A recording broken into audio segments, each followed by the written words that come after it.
Еден сиромашен човек по име Гепето изработуваше кукли. Куклата што му беше омилена ја нарече Пинокио. Еден ден Гепето се разбуди и многу се израдува кога виде дека Пинокио може да оди, да седи и да зборува. Гепето го испрати на училиште.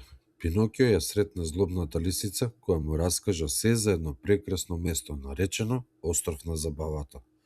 Кога слушна Пинокио, заборави на училиштето и тргна со лисицата. Пинокио застана во градот за да гледа представа со кукли. Би сакал ли да му се придружиш на мојот куклен театар? Го праша лошиот куклар. Пинокио со задоволство се согласи. Не помина долго време, а тој се најде заклучен во кучијата на лошиот куклар.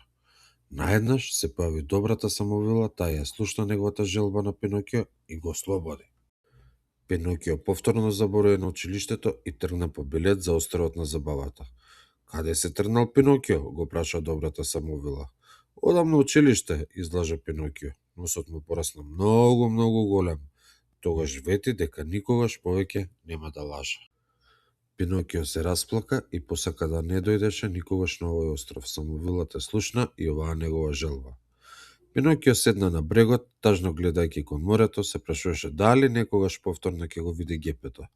Ненајдено тој го здогледа Гепето кој беше испловил по морето и тргнал да го бара Пинокио до еден кит кој имаше проголта.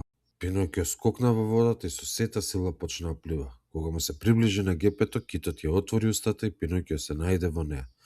Мора да најдеме излез од тука, рече Гепето. Ќе запалиме оган од штици од мојот шамец и така тие двајцата запалија оган.